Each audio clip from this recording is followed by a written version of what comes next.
Dans cette vidéo, je vais vous expliquer les bases du projet de la question scientifique. Je vais t'expliquer comment télécharger le document pour le premier élève et comment le partager.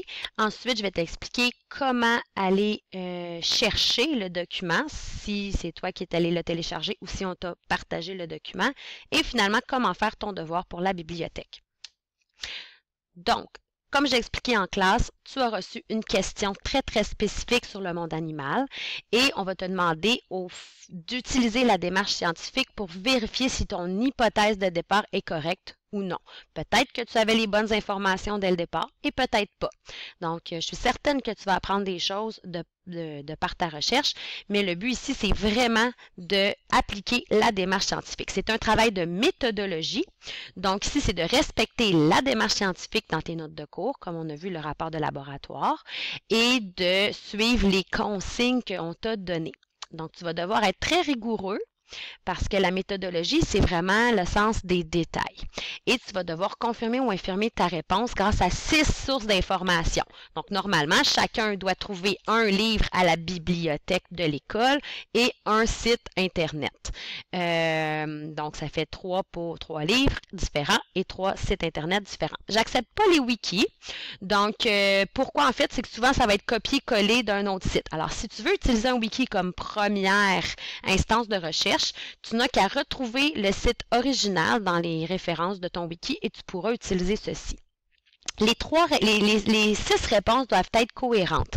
Ça veut dire que si un ne peut pas contredire l'autre, et ça doit être les réponses qui sont sensiblement les mêmes. Par exemple, si ça dit rouge, rouge et bleu, ben la réponse bleue est incohérente avec les deux autres. Donc, tu vas devoir trouver un autre source qui va donner la même réponse. Par exemple, si tu trouves dans un autre livre que ça dit rouge et bleu, ben là, à ce moment-là, ce n'est pas incohérent avec rouge. Donc, il faut absolument que tes réponses soient cohérentes. C'est un travail d'équipe, tu es responsable de tout le document. Donc, tu dois vérifier le français et le travail doit être équivalent. Bien entendu, l'idéal, c'est que tout le monde fait toutes les diapos ensemble. Ce n'est pas toujours possible, il n'y a pas de problème. Donc, tu peux aussi décider de te séparer les diapositives. Donc, tu peux voir que l'élève 1 va faire toutes les diapositives ici en bleu. L'élève 2 va faire toutes les diapositives qui sont ici en vert. Et l'élève 3 va s'occuper des 5 diapositives qui sont ici en orange. Ici, c'est la diapositive 16 qui est en fait celle que tu vois. Et la personne est responsable d'inscrire qui a fait quoi et à quel moment, ainsi que de noter tous les endroits et les dates que vous êtes rencontrés. Donc, les équipes qui réussissent sont des équipes qui vont parler souvent du projet puis qui vont se rencontrer pour faire le projet. Ça peut être aussi des rencontres par FaceTime, par Skype ou d'autres modes que tu connais là, où on peut être devant nos écrans chez nous, mais on travaille quand même en équipe.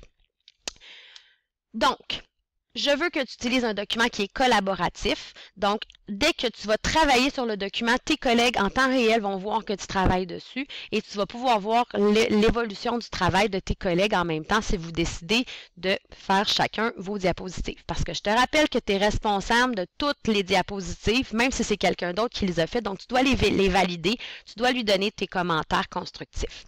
Pour aller chercher le document, tu vas aller dans la page d'aide de didactie. Et tu vas aller cliquer sur le projet La question scientifique, ici. Et tu vas trouver dans les documents importants le document Google Doc. Tu vas cliquer, ça c'est un seul élève qui fait ça, et tu vas aller dans Make a Copy et tu vas obtenir la question du projet scientifique.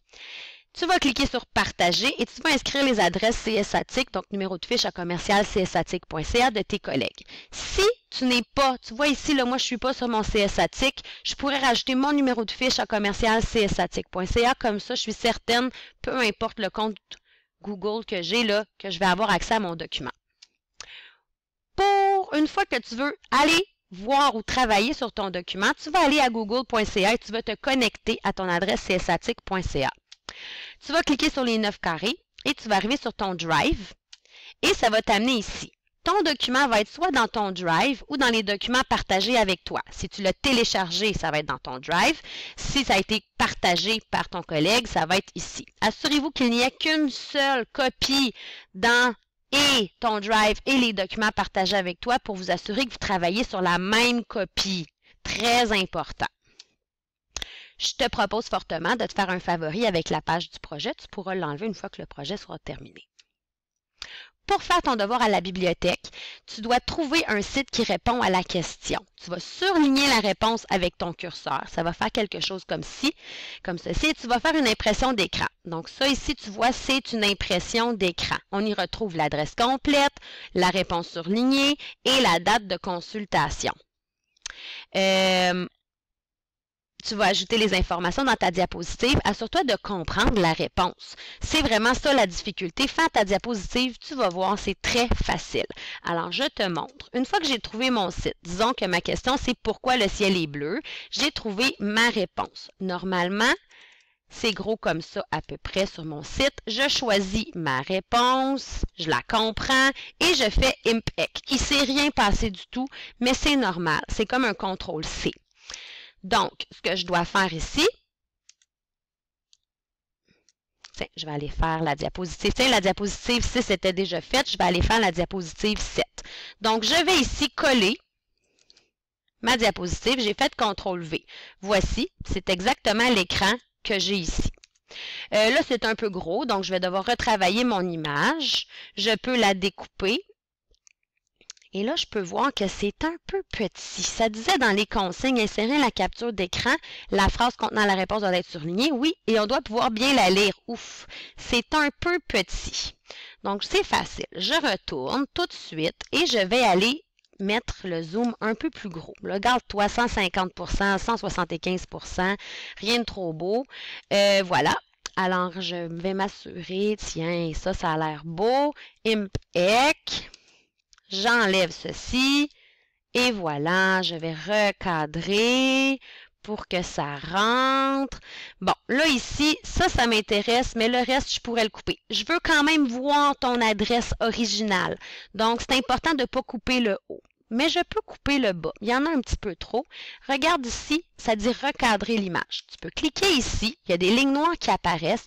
Et là, tu peux aller rogner ici. Et tu vois que ça reste là. Si tu veux revoir quelque chose, tu pourras le faire. Ici, tu as la date et l'heure. Donc, si jamais tu as oublié à quel moment tu as pris ta capture d'écran, tu l'as ici. Et voilà. Je vois que la clé de correction est bien là. Il me reste maintenant à recopier entre guillemets la phrase trouvée. Je m'en viens ici. Je surligne. Je fais CTRL-C. Je m'en viens ici. CTRL-V. Ça disait entre guillemets. Bon, là, j'ai des styles, des couleurs différentes. On va unifier le tout. Puis, c'est très petit. Ça a l'air un peu fou. 12. Bon, je peux peut-être le mettre à 14. Bon, voilà. Et là, les guillemets, tu vois, on ne les voit pas très bien. Je vais m'assurer que... Ah, voilà, je les mets en noir. Tout est beau. La vie est belle. Ici, il me reste à recopier-coller l'adresse du site Internet. C'est facile. Je retourne ici. Copier. Et là, j'enlève les consignes que je ne veux pas voir, coller. Et la date, nous sommes, je le vois ici, là, le 27, disons, septembre. Et voilà. Là, je vais m'assurer qu'on voit bien. Je peux changer la couleur. Je n'ai pas besoin de la taille. C'est des références, ça peut être petit. Et voilà. Bon, ici, je n'ai pas besoin de ces consignes-là. Désolée, ça a sonné. Et voilà, je peux même ici là, jouer encore un peu, l'augmenter. Et voilà, ma diapositive est faite. Ne me reste plus qu'à inscrire mon nom et la date. Donc ça va aider mon collègue numéro 3 là, pour faire le suivi des travaux. Donc ici, quand je vois, là, il ne se passe rien, je n'ai pas de zone de texte, ben, j'ai juste à en ajouter une. Ça va arriver dans le document.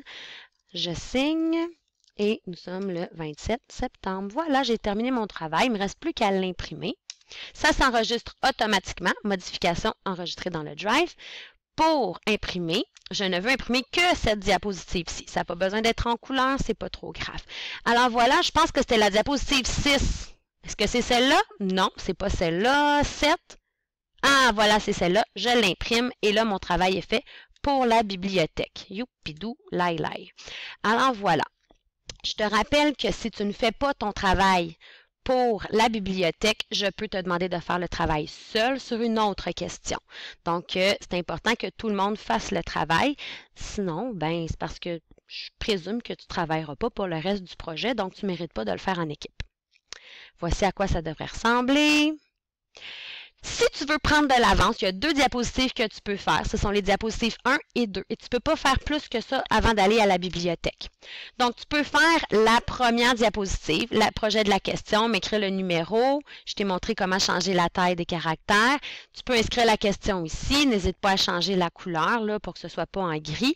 Tu vas me mettre une photo qui représente ta question. Si c'est une photo sur le ciel est bleu, ben, je peux mettre une photo de la Terre avec l'atmosphère. Je peux mettre une photo d'un ciel bleu avec des nuages, peu importe, tes noms. La référence de l'image, c'est l'adresse complète, là, exacte, pas Google. Là. Je veux vraiment l'adresse complète pour retrouver ton image.